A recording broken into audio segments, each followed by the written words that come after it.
Okay, so we're all going through special circumstances at this point in time, and believe it or not, right at the apex of the problems that we have to contend with are mental issues, which largely go unreported because, there's no reporting system around it. People are um, more concerned on COVID, okay? But the fact of the matter is, a lot of people are going through all kinds of crises. Unemployment is the biggest one of them. And so today's topic really is, can you take a crisis or a difficult moment in your life and view it through the lens of a game?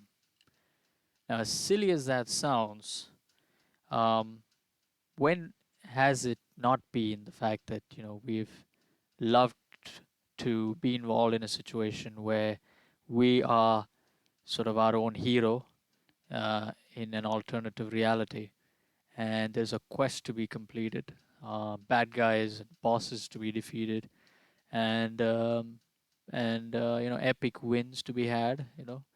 Certainly, as a kid in the glorious days of the '90s, I can remember being hooked to a television and playing a very serious game of Mario Brothers on Nintendo, and heck, even that, the odd snakes and ladders or the Ludo. These are the games that, yes, they were addictive, but we saw a larger purpose in them, and they became self fulfilling in a way. And even today, platforms like Swift, which has taken a mundane thing like cycling or running outside and turned it on its head by bringing it indoors and giving a platform where it's completely gamified, and thousands of people are now Zwifting and swear by Zwift. So what's going on? Now, I was introduced to a book called Superbetter by the speaker on our show today, Neil. The book's called Superbetter. Now, I was a little suspicious because I found the words revolutionary and breakthrough and stuff like that written on the front page. But it was a bit intriguing because the author is not only a PhD um, in psychology, I believe, but she's also a professional game designer. She happened to go through a harrowing experience in her life, which she describes in the book. But she found out her way through the mess by gamifying it, you know. And she touches upon themes like um, quests and power ups, um, bad guys, epic wins, and things like that. Um, the book even has a fair bit of randomized controlled studies backing the whole, the funda behind the approach.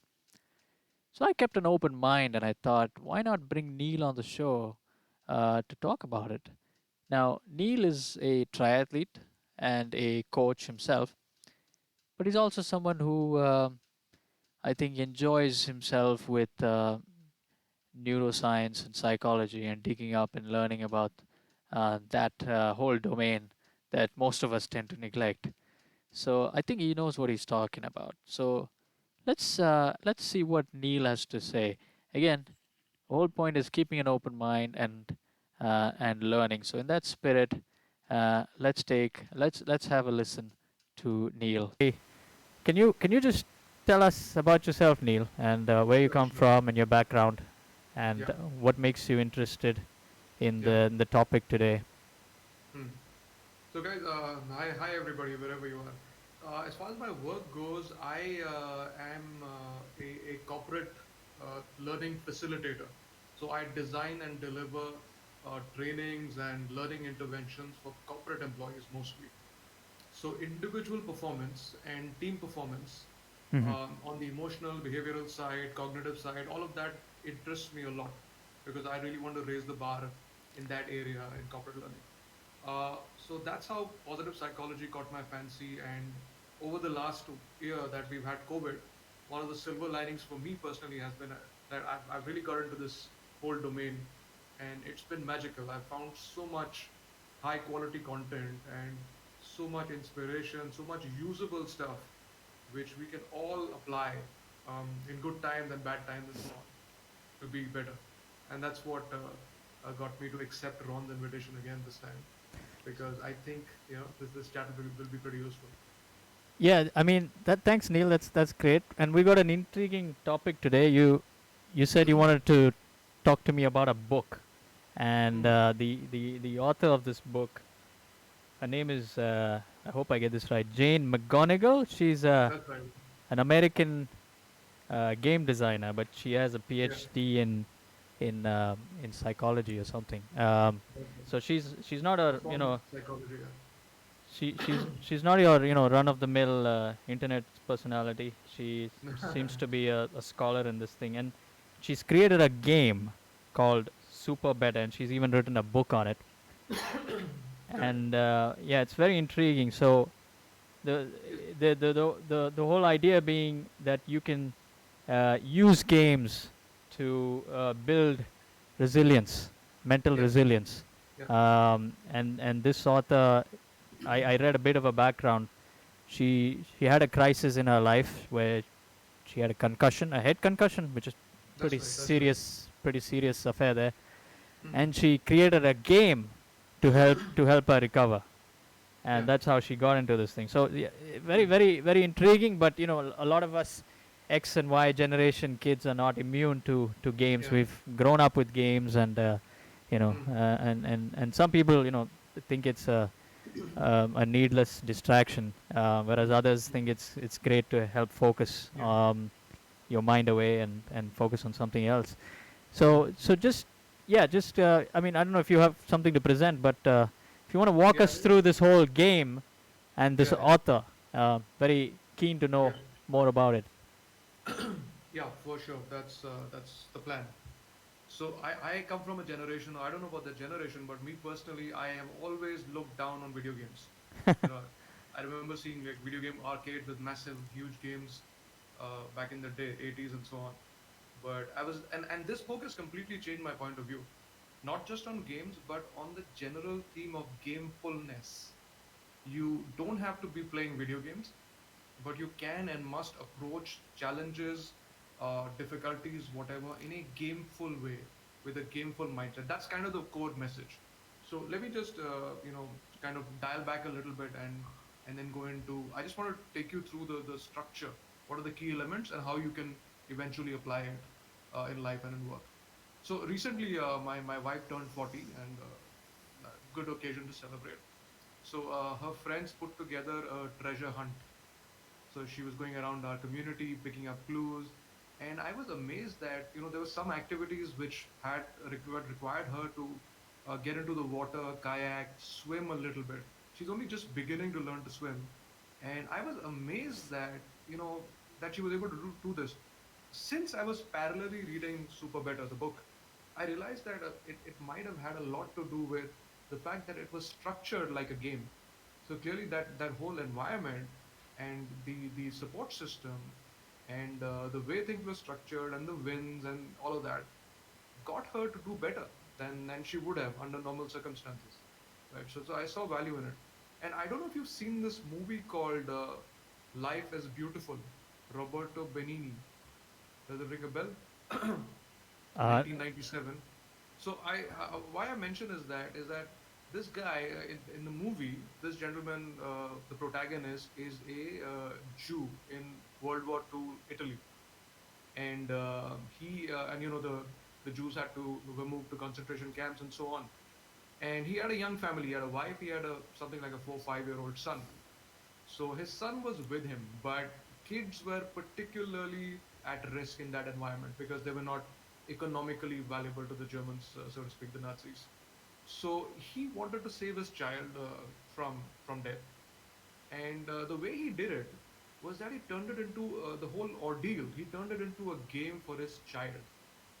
He told the kid that if you go through this particular game that is organized for you, in the end you will get a tank, a battle tank. You know how kids have a fancy for tanks and guns and stuff.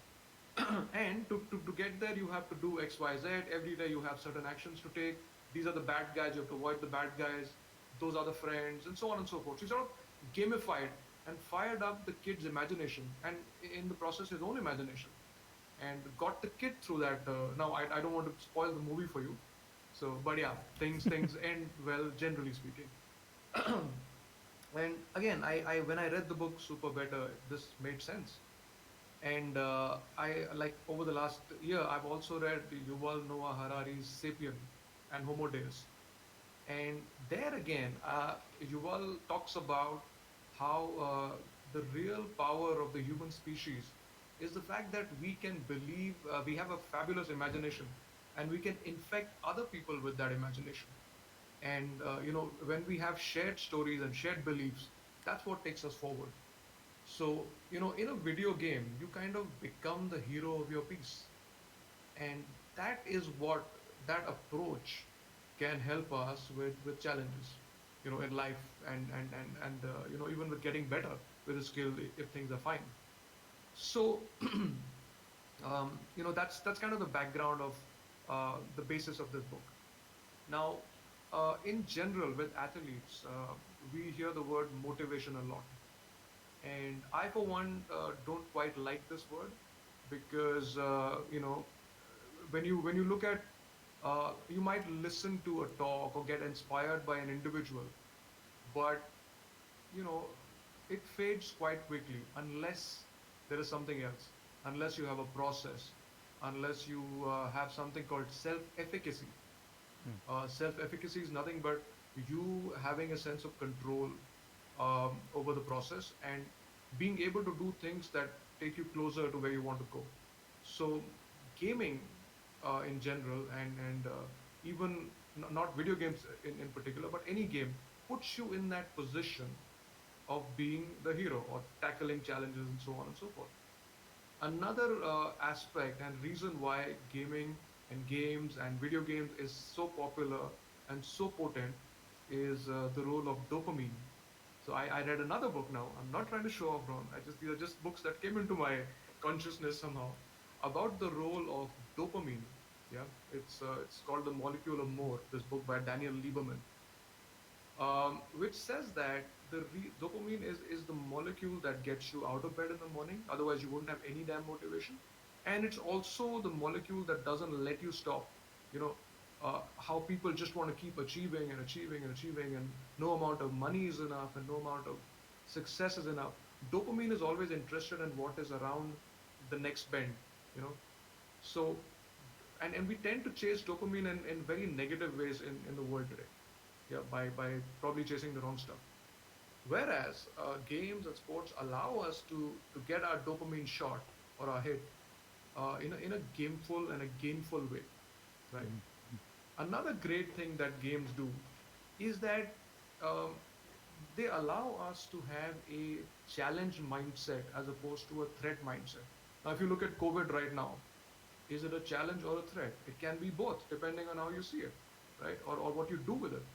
So it is a threat if I sit back and wait for things to change and do nothing from my side. And if on the flip side, if I see it as a challenge, I will want to skill up or get contacts or reposition myself for the new world or whatever. So that whole thing of control, of taking it as a challenge, again, is something that athletes understand, video gamers understand, but it's something that anybody can use really. And like I said, video game hit all the right notes in all of these areas. So what we do is less important than why we do it. So with video games, etc., a lot of times people play to escape their lives. Now that is the negative way of getting into gaming. The positive reason or motivation for getting into gaming or anything for that matter is if it gives you, if it builds your strengths, if it gives you resilience in different areas. And we talk about what those areas are. So even exercise can be an addiction, a negative addiction, if you do it just to escape your reality, whatever it is. Mm. However, if you do it to build mental strength, physical strength, community, and all of that, then exercise is a big positive. So these were some of the kind of um, different sort of psychological, biological, emotional, etc. reasons that make gaming so powerful. So now I want to take you through the key terms. Um, and what are we trying to achieve through what's being said in the book. So the whole purpose is to build resilience in four areas, and these areas are physical, mental, emotional, and social. As human beings, we are social creatures. So you cannot be a star on your own and expect to really do well. And I realize this, even for a run, I'm happier to go with somebody. I did a 5 kilometer swim this year, which was something which I could not have imagined. I mean, I wouldn't even have thought of doing it, but I was able to do it because I had the support. So and so on and so forth. So Ron, now for us to go through the rest of the process, I need your help to kind of, you don't have to tell me what it is, but you can keep a particular challenge in mind that you may be facing right now with respect to sports or life or whatever. And, look at the process that we're discussing now through that lens. Yeah. So there are certain terms which I know you're a gamer, so you'll be familiar with them. I'll go through the terms are power ups, bad guys, um, quest, allies, secret identity, and epic wins. Yeah, so we'll just quickly talk about what these terms are and how you can structure any challenge around these terms. So, a power up is anything that enhances your strength or your well being. So, if you're on a quest, let's say it could be as simple as let's say I have anxiety clinically, and I need to now deal with it. Whatever medication is one way, but I could have a list of power ups that help me overcome this. It could be even a walk around the block, but that would give me physical. So remember the four resiliences: physical, mental, emotional, social. We need to work on all of those. The power ups have to be in all these areas. So if I go for a 5 kilometer run or a one whatever, some physical activity, that gives me resilience against anxiety in the physical domain. Yeah. Similarly, I could have power ups in the mental domain, which could be whatever, playing Scrabble or stuff like that. Emotionally, again, you could have some kind of power ups planned for it. Socially, what am I doing? So my goal could be a job hunt or building clients or getting rid of depression, anxiety, whatever it is. But a power up is one of the areas where I need to be prepared. I need to know what I can do to give myself a boost of positivity. So any action that you can take easily, any action that gives you a positive boost of emotion is very important. And why is positive versus negative emotion such a big deal? Because um, in general, people who have more positive emotion are happier. They're better off. They're doing better on all parameters. However, as a human being, you and I cannot avoid negative emotion. It's a fact of life, right? Our minds have a negativity bias, especially in an environment where we are now. You cannot avoid the negativity, however strong you may be. But what you can do, and this is where people probably don't realize, you can increase your positive emotion, the frequency of small positive emotion, playing with your kid, listening to a song, calling a friend, whatever it is. These short, small doses of positive emotion, and in this case, frequency matters much more than intensity.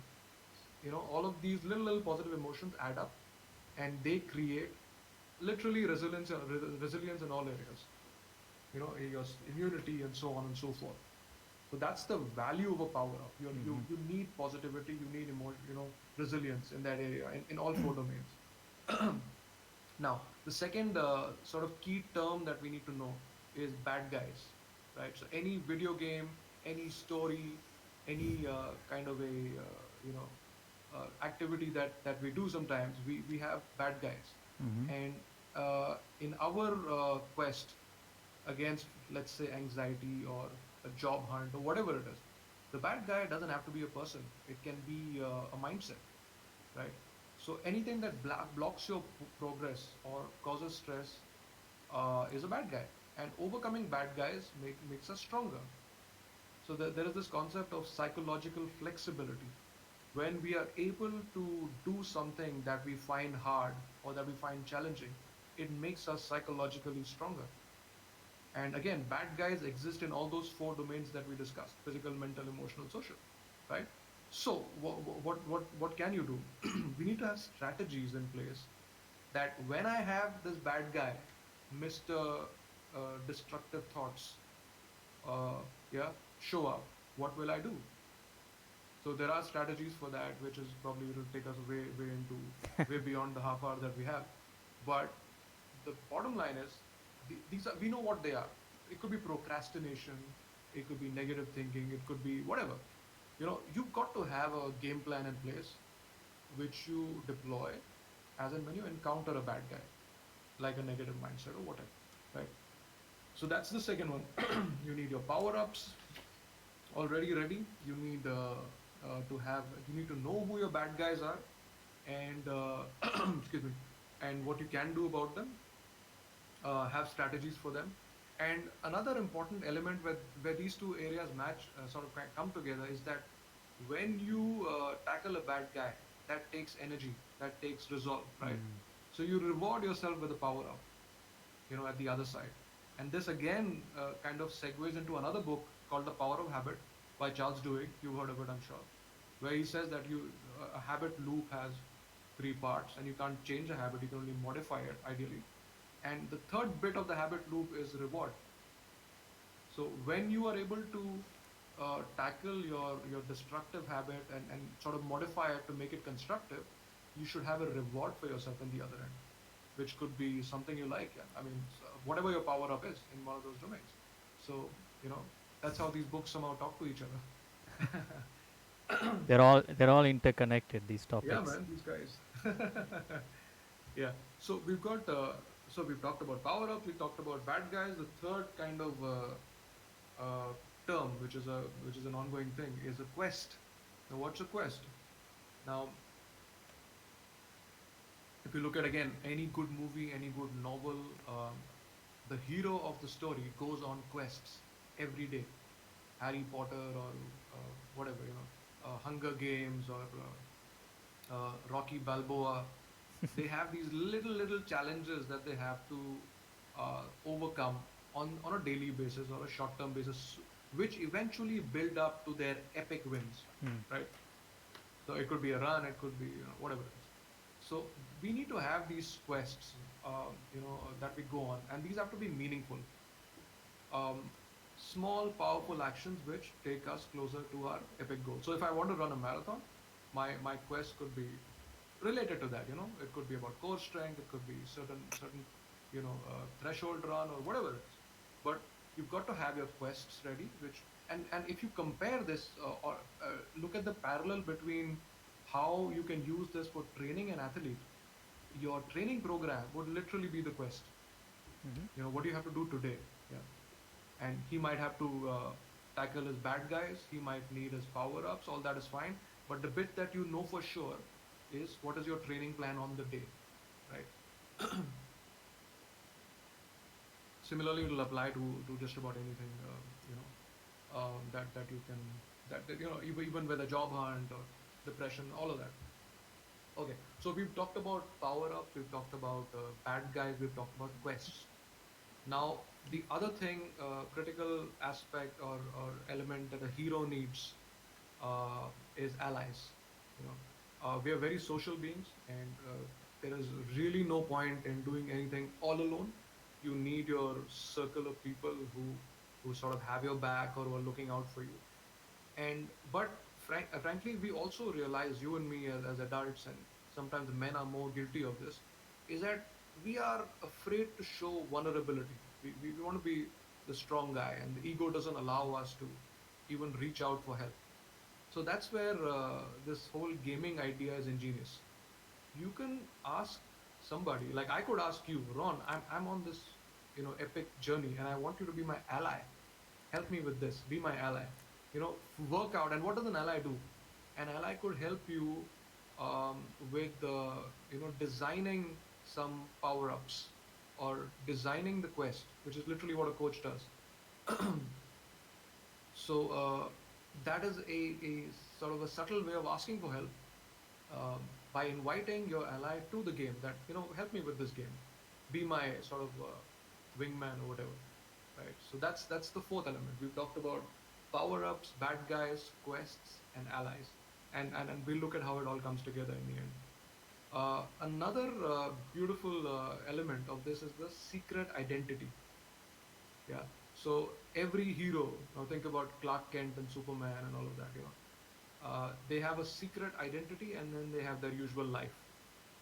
And when they assume their heroic secret identity, they kind of become a different person. And uh, I saw a very recent example of this. There's a guy called James Lawrence who is doing, is it 100? I think it's 100 Ironman distance uh, runs or whatever events every day, back to back. He's in the middle of it right now. I think he's in day 60 something. Right? That's insane. Hmm. And he calls himself the Iron Cowboy. And he says that when he becomes the Iron Cowboy, he's a different guy. He's unstoppable. And this is a little bit deeper. One can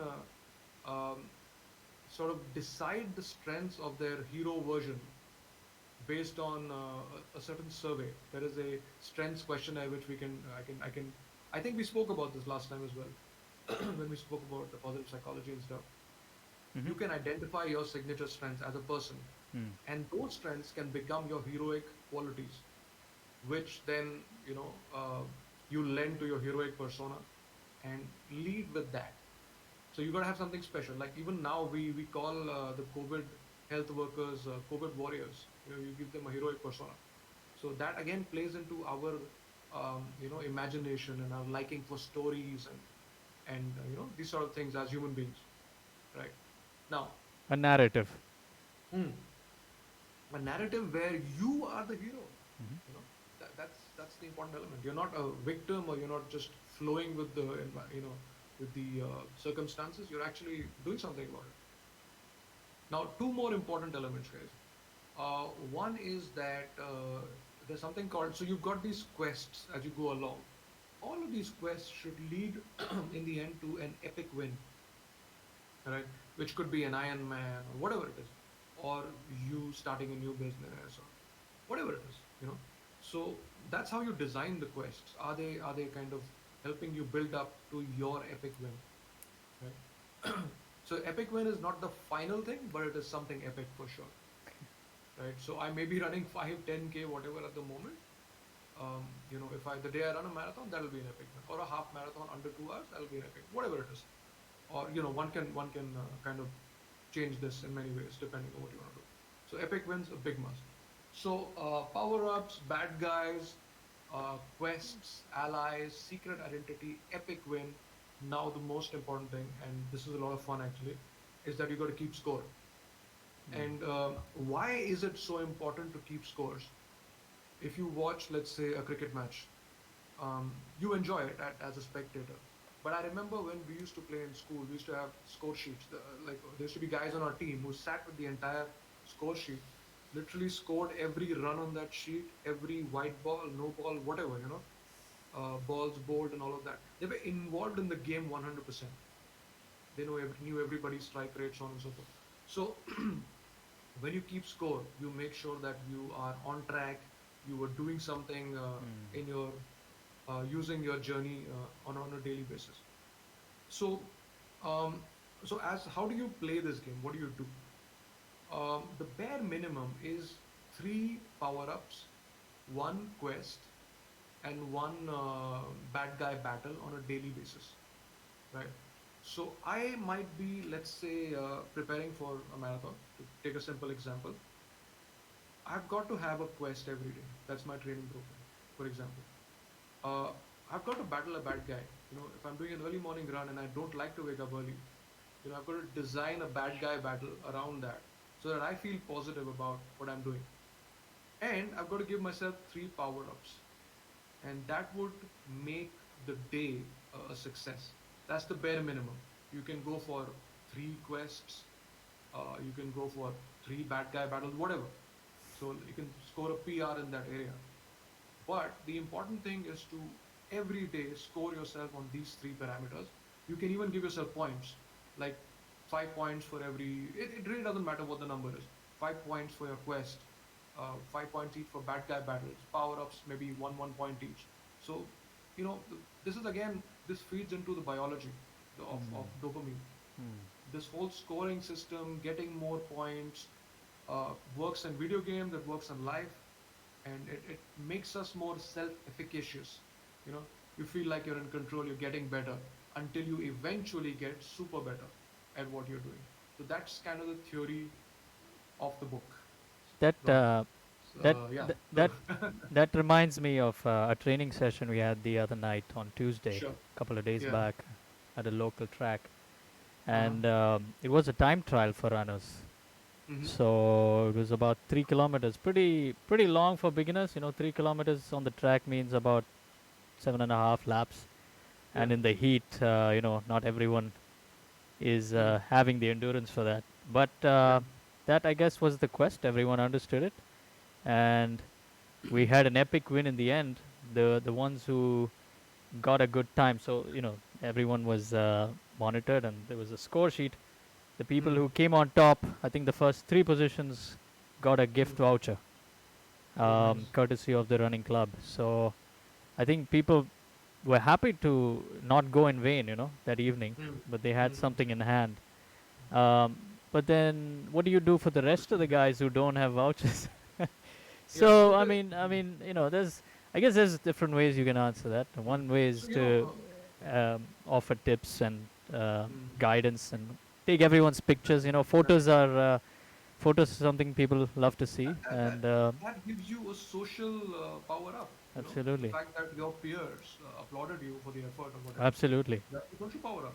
Yeah, So it's got to be seen that and way. so these are the things you. I mean, as a coach, you always think about it. I mean, you mentioned the word motivation. I mean, I guess this Mm. forms part of that idea is how to keep everyone engaged on a night like this, Yeah. and you make sure you're not just rewarding a select group of people, but make sure everyone um, gets a carrot for whatever they've done.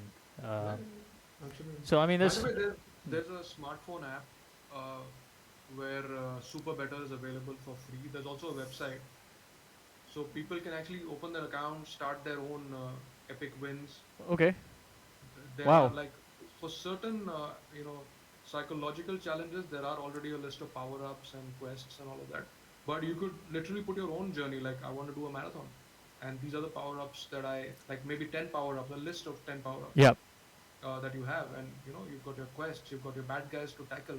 So you're a lot more aware as you go through the journey, and you're rewarding yourself and getting a boost out of it, a dopamine Hmm. kick out of it on a daily basis. I You sort mean, of gamefully go through the whole thing. whatever you've said, like I said in the beginning, it's not alien to anyone who has played a digital game. I mean, Mm. I can think of the earliest game I played, which is probably people will probably say yes to this. Is Super Mario. Yeah, yeah, I mean, you absolutely. had power ups left and right. You had a time goal that you had to get from point A to point B in. You had Mm. super bad guys, or, That's the quest. The boss. time goal is the quest. Yeah, You had bad guys, you you had the had power ups. yeah, that's right. For you had bosses. So I think in the digital arena, I'm pretty sure game companies are using these points that you just mentioned to Absolutely. very good effect. Absolutely. But what we're talking about here is not just confined to digital. You're saying that this book talks about anything in your life. You can make anything Absolutely. a game around this framework. Exactly. Exactly. It Yeah. could be, and it doesn't have to be a video game. It can be something that you're recovering from. It can be something that you're aiming for, or whatever, or a crisis, whatever it is. It's just we are very there were we were human beings played games way before there was language and text and all of that. So we are way more attuned to stories and games. Stories and games are the two things that have existed probably since the beginning of mankind. So we're very hardwired for this. Yeah, absolutely. Very, very compelling. I mean, there's nothing you can refute from whatever you said. It's all very general and very applicable, really. Um, so, is is there any is there a game that you got to purchase? I mean, this Super Better is a game in itself. Is that something you got to purchase, or No, how does it's a that work? free app, Ah, and like I said, she's got you know, a lot of epic wins or challenges. So she asks you what is it that you want to do. So most of them are around recovering from psychological or physical challenges. mm, However, it is fully customizable. You can literally put anything, a career change, you know, anything that is your challenge at the moment, and see how you can get super better at it.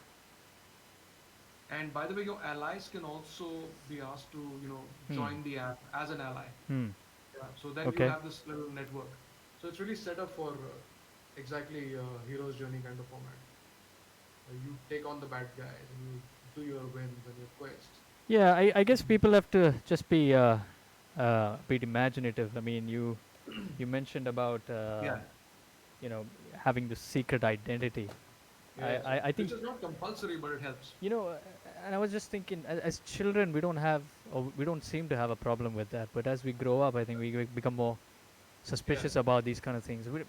We're too far into reality. We just Yeah. don't Yeah. um, create alternative universes more often, Yeah. I guess. Hmm. Um, The whole idea of what works, what doesn't work, yeah, what is true and what is just gas. All these get formed by the time you get to your early 20s and all that. Encourage your athletes to have their power ups and what are they doing about their bad guy battles, stuff like that. absolutely, and even Who are their allies other than you? yeah, coaches have something to think about this whole how you can gamify a quest to get better. And again, Yeah, that's at the end of the day, that's what it is, right? You becoming someone better, and that goes back to the book, Super Better. yeah, You're becoming a super. better self of yourself, Yeah, and you have of fun yourself. doing it. It just becomes more interesting. Exactly. So this is all very nice. So I think this book has been out there. I mean, strange that It's I been out haven't, for a few years. I haven't, 2015, I think. I've not, yeah, I've not heard this name until you mentioned it. So it's out Yeah, there. People can buy this on Amazon, right? absolutely. Yeah. And it's not too expensive. But if you wanna, get some background into what this is. B- by the way, I think the book has a lot of science, or Oh yes. describes the science. Yeah, it's all research. It's all tested stuff.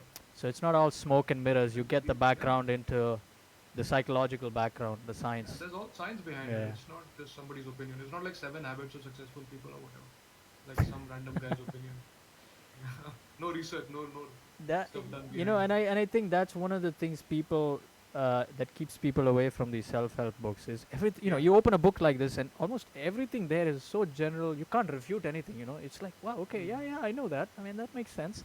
So a lot of books come out these days that have the same Mm. things, just tailored in a different way with a different word, dressed up in a different fashion. So Yeah. I think that's what keeps people away from books like these. Yeah, But yeah. I I can, was a skeptic myself, man. Unless if there is science available to back something, then why not use it?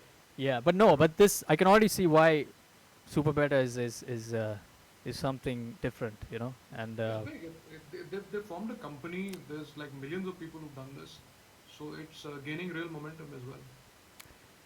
and uh, and just a reminder to people as is locked down in homes, use games. I mean, like board games, for example. I love board games. I still do. And I don't know if you're in on the whole board game scene, but it's exploded. The variety in games you can play. I mean, you I mean you think that it's all snakes and ladders and stuff like that, but Like it's not. virtual It's board games, is it?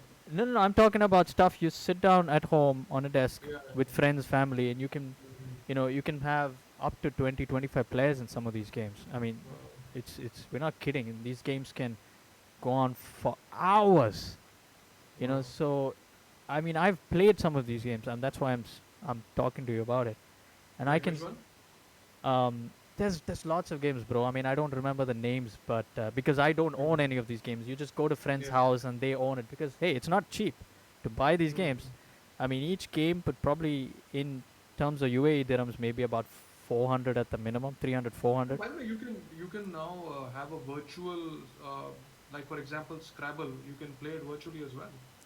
No, You no, don't have yeah, to necessarily. yeah, no, no, but we're not talking about Scrabble. I'm talking about role-playing games where you're someone, or spy games where you have to detect Wow. Okay. you're given a scene, someone knows the scene and who murdered whom, and the other players are supposed to guess Oh who wow. is the criminal, and Oh, this stuff is like. another level, man. I have not heard of any of this. Oh boy, you love games, you got to check out the whole board game world. It's just Mhm. something else, I tell you. So But it's everybody needs to be in the same space, is it? Like everybody who's yeah, playing. yeah, yeah. That's the Okay, so appeal that of the might be a board. constraint That's now.